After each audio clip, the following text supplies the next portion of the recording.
आउज़ुबिल्लाहि मिनश्शैतानिर्रजीम बिस्मिल्लाहिर्रहमानिर्रहीम अस्सलाम वालेकुम टू ऑल ऑफ यू। मेरा नाम अली मोहसिन है और मेरा जो ये वीडियो बनाने का मकसद है वो ये है कि how to use a calculator. क्योंकि स्टूडेंट्स जो हैं वो मैट्रिक और इंटरमीडिएट में आ जाते हैं और ज़्यादातर स्टूडेंट्स के बारे में मैं ये बात कर रहा हूँ कि उनको कैलकुलेटर की यूजेज का नहीं पता होता। मतलब उनके पास कैलकुलेटर होता तो है लेकिन उनको जो है ये नहीं पता होता कि उसकी क्या क्या बेनिफिट्स हैं और क्या क्या ट्रिक्स हैं। तो आज मैं इंशाल्लाह ताला आपको वीडियो में ये सब क्लियर कर दूंगा कि आप लोग जो हैं किस तरह इन ट्रिक्स को यूज़ करके अपना टाइम सेव कर सकते हैं पेपर में। ओके, तो शुरू करते हैं अपनी वीडियो। पहले तो आपके पास ये दो कोड्स आपको दिख रहे होंगे ऊपर। ये जो है कोड्स कैलकुलेटर के हैं। ये कोड्स बता के आप जो है कोई ये कैलकुलेटर जो है परचेज़ कर सकते हैं। कंपनी कौन सी है, कैसी हुई कंपनी है, और ये दो कोड्स की कैलकुलेटर आप परचेज़ कर लें। ये दोनों जो है बहुत अच्छे कैलकुलेटर्स हैं। अच्छा, इसमें एक ओरिजिनल आता है और एक कौन सा आता है आपके पास, मतलब डुप्लीकेट कॉपी आती है जो कि मेड इन चाइना होती है। तो कैलकुलेटर के पीछे आपके पास मैं अगर दिखा सकूँ आपको, वो ये होता है कि मेड इन, जैसे आपके पास यहाँ पे क्या लिखा है, मेड इन थाईलैंड। तो ये जो है ओरिजिनल कैलकुलेटर है।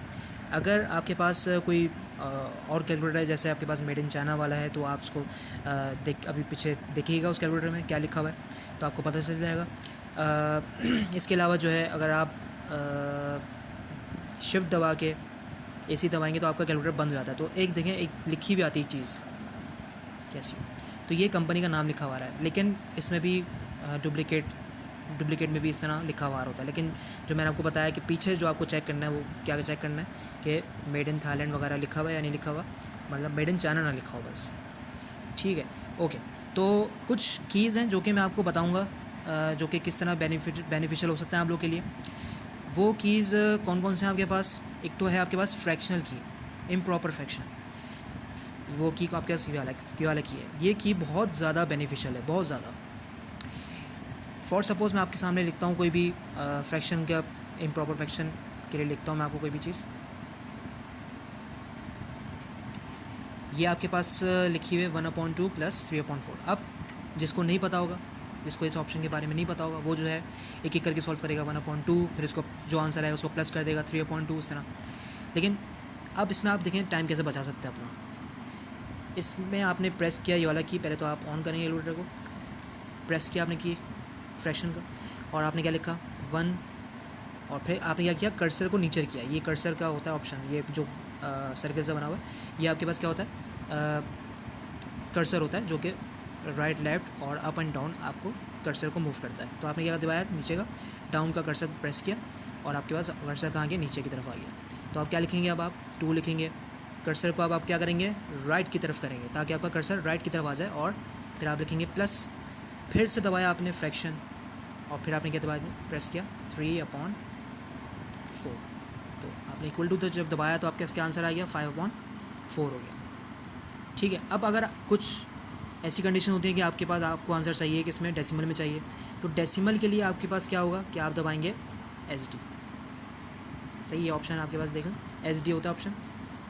ठीक है, तो इसमें आपका आंसर किस में आ रहा है, 1.25। ठीक है, ऑलराइट। अब यहाँ पे क्या होगा आपके पास, अगर आपने वापस दबा दिया SD, तो फिर आपके पास क्या आंसर आ गया 5/4, दोबारा वही आंसर आ गया। तो ये आपका कौन सा ऑप्शन है, ये आपका ऑप्शन है इम्प्रॉपर फ्रैक्शन का। ठीक है, इसके बराबर में आप देख सकते हैं ये रूट का ऑप्शन है। अब आप क्या कर सकते हैं कि आपने जो है रूट का ऑप्शन प्रेस किया, आपको किसी भी चीज़ का रूट लेना है। फॉर सपोज़ मैं जो ज़्यादातर जो सबसे इजी है वो कौन सा है, 2/4, इसका आंसर क्या आएगा, 2 आएगा। अब आपको लेना है किसी भी ऐसे नंबर का जिसको आपको रूट नहीं पता, जैसे 20, तो उसका प्रॉपर रूट नहीं होता है 20 का। तो उसका देखें आपका आंसर क्या दे दिया आपको, 2/5। मतलब ये बस आपको कुछ करने की ज़रूरत नहीं है, आपको जो बस ये ऑप्शन यूज़ करना है, आपके पास डायरेक्ट रूट आ जाएगा। अब आपको अगर इसमें आंसर चाहिए किसमें, डेसिमल में चाहिए, तो आपका आंसर किस में आ गया 4.472। और वापस अगर आपको चाहिए वैसे ही, तो दोबारा आपने प्रेस कर दिया बटन। ओके, तो अब क्या होगा आपके पास, अगर आपको जो है ये तो आपके पास क्या था, स्क्वायर रूट था। अब आप इस की के ऊपर देखिएगा, इस की के ऊपर आपके पास क्या लिखा हुआ है, क्यूब रूट लिखा हुआ है। अच्छा, ये जो सब कीज़ के ऊपर लिखी हुई ना, वैल्यूज़, ये सब आती हैं कैसे, शिफ्ट दबा के। और जो की के ऊपर लिखी हुई हैं ये सब आप डायरेक्ट लिख सकते हैं, लेकिन अगर आपको शिफ्ट कीज़ के ऊपर वाली वैल्यूज़ लिखी हैं तो आप क्या दबाएंगे, शिफ्ट दबा के प्रेस करके उसको आप अपने पास लेके आएंगे। जैसे फॉर सपोज़ मुझे लेके आना है क्या चीज़, क्यूब रूट लेके आना है, तो शिफ्ट दबा के तो क्यूब रूट आ गया मेरे पास। तो मैं किसी का भी क्यूब रूट ले सकता हूँ, 3 आपके पास क्यूब रूट आ गया। तो इस तरह से आप किसी भी चीज़ का जो है क्यूब रूट और रूट ले सकते हैं इस की के मदद से। अच्छा, इसके बाद जो की है वो आपके पास कौन सा है, स्क्वायरिंग का, कि किसी भी नंबर का आपको स्क्वायर लेना है।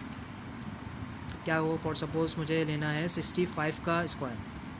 अब 65 का स्क्वायर जो है ये इसको मल्टीप्लाई करना पड़ेगा 2 दफ़ा, तो आप डायरेक्ट वाला ऑप्शन यूज़ करें, इक्वल टू दबाएं और का पास आंसर आ गया। ठीक है, तो इससे कहने का मकसद ये है कि आपको इसमें टाइम बचेगा आपका, क्योंकि पेपर में इतना टाइम नहीं होता है। अब फॉर सपोज़ मुझे किसी भी नंबर का मुझे कोई भी पावर लेनी है, फॉर सपोज़ मुझे 65 की ही मुझे पावर लेनी है, कोई और लेनी है, तो मैं ये वाला ऑप्शन प्रेस करूँगा। इस पर ये देखें स्क्वायर बना हुआ आ गया, इस पर आप कोई भी पावर लिख दें। फॉर सपोज़ मैंने लिख दी 12, तो 65 की पावर 12 का आंसर देखें क्या आ गया। ठीक है, तो ये इससे आप किसी भी चीज़ के पावर ले सकते हैं आराम से। अच्छा, मैं आपको वो कीज़ बता रहा हूँ जो सबसे ज़्यादा यूज़ होते हैं, लॉग ये सब जो है स्पेसिफिक चैप्टर्स वगैरह में यूज़ होते हैं। अच्छा, उसके बाद हम जो आते हैं कीज़ पे, वो कौन सा की आपके पास, साइन, कॉस, टेंजेंट। ये कीज़ जो हैं आपके पास बहुत ज़्यादा यूज़ होते हैं ट्रिग्नोमेट्रिक रेशियोज़ के लिए। अब फॉर सपोज़ मैं आपके सामने प्रेस करूँ कॉस 90 मैंने लिखा। अच्छा, ब्रैकेट, ये 2 ब्रैकेट्स हैं, ब्रैकेट वापस क्लोज़ करने की ज़रूरत नहीं है, आप डायरेक्ट बस उसको लिखें। अच्छा, मैंने जो किसी भी चीज़ को अगर आपको वापस क्लियर करना होता है तो आप क्या दबाएं, डिलीट दबाएं। ठीक है, तो आपने क्या लिखा, cos 90 लिखा और आपने ब्रैकेट लगाए बगैर आपने इक्वल टू दबा दिया और आपके पास क्या आ गया आंसर, cos 90 0 आ गया आपके पास। ठीक है, अब आपके पास क्या होगा कि अगर मुझे वापस 90 चाहिए, आपको पता है कैसे आता है, इन्वर्स ले लें। तो इन्वर्स हम कैसे लेंगे, देखिए आपके पास ये ट्रिग्नोमेट्रिक रेशियोज़ पे क्या लिखे हुए हैं, ये आपके पास लिखा हुआ है sign inverse, cos inverse, tangent inverse. तो आप कैसे लेंगे, मैंने आपको क्या बताया था, आप लोग लेंगे पहले दबाएंगे शिफ्ट दबाएंगे, आप लोग पहले शिफ्ट प्रेस किया आपने और फिर कॉस प्रेस किया, आपका आंसर क्या आया था, 0 आया था 90। ठीक है, अच्छा इसमें आप एक और तरीके से इसको कर सकते हैं, जैसे फॉर सपोज़ मैंने cos 90 किया था, आपका आंसर क्या आया था, 0 आया था। ठीक है, अब इसी का मुझे क्या लेना है, cos इन्वर्स लेना है, तो मैं डायरेक्ट क्या दबा दूँ, शिफ्ट cos इन्वर्स दबाया और जो मेरा आंसर आया था मैंने इसको दबा दिया, प्रेस कर दिया, 90 आंसर आ गया। तो इसमें आपका टाइम बहुत बचेगा, आपको दोबारा चीज़ें नहीं लिखनी पड़ेंगी। तो ये तो हमारे अच्छा सारे ट्रिग्नोमेट्रिक रेशियोज़ इस तरह यूज़ होंगे, साइन भी इस तरह यूज़ होगा, कॉस भी होगा और टेंजेंट भी इस तरह होगा। अच्छा, उसके बाद जो नेक्स्ट की है वो आपके पास कौन सा है, ये वाला की देखिएगा, इसमें क्या लिखा है, मल्टीप्लाई बाय 10 की पावर। मतलब ये 10 की पावर नहीं होता, इसको हम बोलते हैं एक्सपोनेंट बोलते हैं। मतलब 10 एक्सपोनेंट, 4, 5 एक्सपोनेंट। जैसे फॉर सपोज मैंने आपके सामने लिखा 3 एक्सपोनेंट, अब ये एक्सपोनेंट लिख दिया आपने, अब इसको कुछ करने की ज़रूरत नहीं है, आपने जो भी आपको पावर चाहिए, जैसे 3 का एक्सपोनेंट 6, ये आपका आंसर आ गया। मतलब 3 की पावर 6, 3 की पावर 6 आपके पास क्या आ गया आंसर, ये जो आपके पास स्क्रीन पे आंसर है। अब फॉर सपोज़ मैंने लिखा 60 एक्सपोनेंट 5, ये आपका आंसर आ गया। अब अगर आपको चाहिए 60 एक्सपोनेंट -5 लिख दिया आपने, ये आपका देखिए किस में आ गया, ये आपका आंसर आ गया, फ्रैक्शन में आंसर आ गया। अब फ्रैक्शन से कैसे आते हैं हम हमेशा जो है डेसिमल में कैसे आते हैं, SD दबाते हैं, SD दबा दिया आपने, तो एक्सपोनेंट -6 -4 हो गया ये। वापस अगर आपको फ्रैक्शन में चाहिए तो आपने ये दबा दिया। अच्छा, एक और जो की है वो आपके पास एक है ये इन्वर्स वाला। जैसे फॉर सपोज मेरे पास जो आंसर आ रहा है वो 3/5000 है, मुझे इसको करना है 5000/3, मतलब उसको कहते हैं हम रेसिप्रोकल। अगर मुझे रेसिप्रोकल करना है तो रेसिप्रोकल करने के लिए क्या होगा, मैं दोबारा नहीं लिखूँगा, मतलब जैसे फॉर सपोज़ 5000 लिखा मैंने, उसको /3 नहीं करूँगा, मैं डायरेक्ट क्या दबाऊँगा, ये प्रेस करूँगा जो आंसर का, तो आंसर का मैंने इन्वर्स ले लिया और आंसर दबा दिया, मतलब 5000/3 हो गया ये, मतलब रेसिप्रोकल हो गया आपके पास यहाँ पे। तो ये की आपके पास, ये भी यूज़फुल है आपके पास की। ठीक है,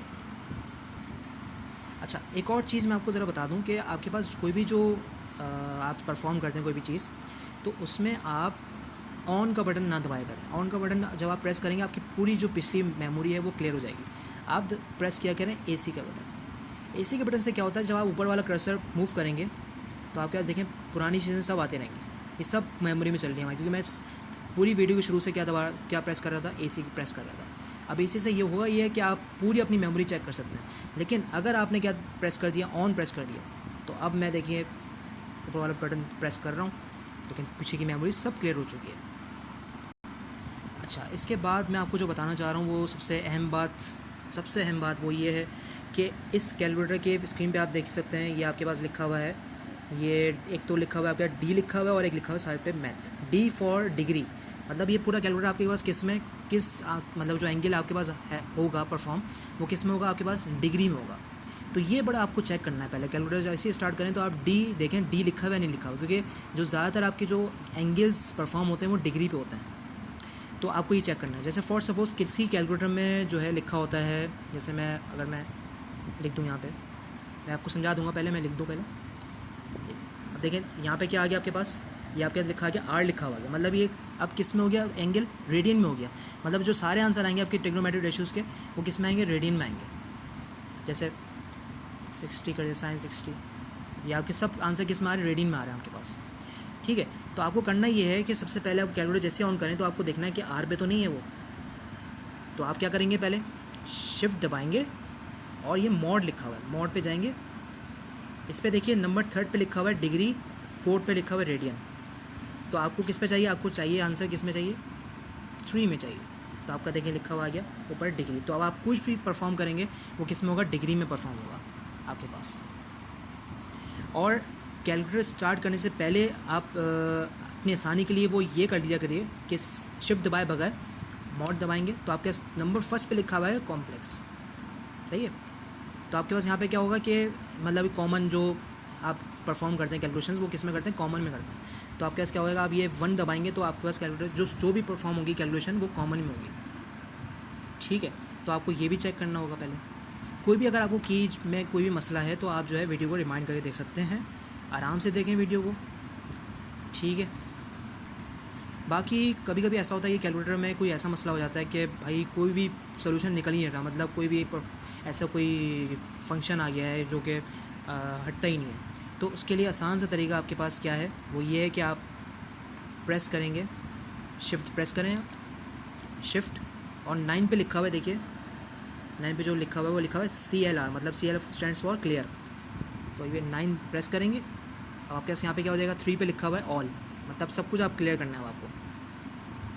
ये इक्वल टू का मतलब येस, प्रेस किया आपने, प्रेस AC की, मतलब अब सब कुछ आपका क्या हो गया, पिछला क्लियर हो गया। मतलब अब आपका कैलकुलेटर एक तरह से होता है ना, जैसे मोबाइल को रिसेट करते हैं, आपका कैलकुलेटर भी इस तरह रीसेट हो गया एक तरह से। तो अगर कोई ऐसी प्रॉब्लम आ जाती है जो कि बिल्कुल भी हल नहीं हो पाती है, कैलकुलेटर में कोई फंक्शन आ जाता है, FX का साइन आ जाता है कभी कभी, तो वो हटता नहीं है ज़्यादातर, तो आप क्या करेंगे कि ये फंक्शन परफॉर्म कर सकते हैं आप। अच्छा देखिए, इसके बाद कैलकुलेटर के जो कैप होता है उसके पीछे कुछ साइंटिफिक कंटेंट्स लिखे होते हैं। फॉर सपोज़ ये जो सब वैल्यूज़ हैं ये किसके, कॉन्स्टेंट्स की वैल्यू है आपके पास। अब ये आपको जो है याद करने में ज़रा मुश्किल होती है। वैसे तो याद होनी चाहिए, फिंगर टिप्स पे याद होनी चाहिए, लेकिन अगर याद ना आ रही हो पेपर के वक्त तो आप क्या करेंगे, जैसे फॉर सपोज़ मैं इसमें से उठा लेता हूँ वैल्यू जी की वैल्यू, ग्रेविटेशनल कांस्टेंट, इसकी वैल्यू याद होनी चाहिए। अगर याद नहीं आ रही पेपर में तो क्या करेंगे, सिंपली आप ये करेंगे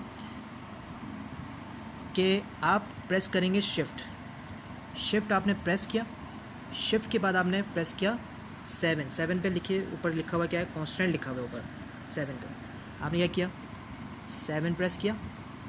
अब इसके बाद क्या होगा, आपके पास ये पूछ रहा है कि कौन सा कांस्टेंट चाहिए, मतलब 1 से लेके 40। अब देखें आप यहाँ पे क्या है, 1 से लेके आपने क्या किया 40 तक, कोई भी अगर आपको मालूम करना है। जैसे मुझे क्या मालूम करना था, जी की वैल्यू, तो यहाँ पे क्या लिखा 39 लिख दिया, यहाँ पे इक्वल टू दबाया आपने, ये जी की वैल्यू आ गई आपके पास। तो इससे आप कोई भी वैल्यू जो है आप आराम से इसको सॉल्व कर सकते हैं। अच्छा, इसके नीचे देखिएगा यूनिट कन्वर्जन जो है ये आपको खुद करनी आनी चाहिए। अगर आपको ये नहीं आती है तो मैं इसके लिए जो है नेक्स्ट वीडियो में इंशाल्लाह बनाऊंगा, जिसमें यूनिट कन्वर्जन्स बहुत ही ज़्यादा बेसिक लेवल से स्टार्ट करूंगा मैं, centimetre to metre, metre to centimetre, और जो है केजी से मिली ग्राम में कैसे आते हैं, सना, ये सब बड़ा मसला होता है स्टूडेंट्स को, इसमें बहुत कन्फ्यूजन होती है। और कोई मसला नहीं है, ये सब सॉल्व हो जाता है। बस ये जो है वीडियो बनाने का मकसद मेरा ये था कि आपको जो है कैलकुलेटर का यूजेज बहुत अच्छी तरीके से आ जाए, क्योंकि पेपर में आपको जो है आपका टाइम बचे और आप आराम से जो है सारी कैलकुलेशन सॉल्व कर सकें। तो अगर आपको वीडियो अच्छी लगी तो आप कमेंट्स में ज़रूर बताइएगा, और जो है इसको शेयर कीजिएगा। सब्सक्राइब करने को नहीं कह रहा हूँ मैं, क्योंकि सब लोग ही सब्सक्राइब करते रहते हैं, लेकिन मैं नहीं कहूँगा। आपको अगर अच्छी लगी वीडियो और अगर आप चाहते हैं कि और कंटेंट आपको मिलता रहे, तो आप बेल आइकन पे क्लिक कर दें ज़्यादा से ज़्यादा, या फिर सब्सक्राइब करना चाहते तो भाई कर दें। तो थैंक यू सो मच, और ख्याल रखिएगा अपना, और stay safe, stay at home, take care.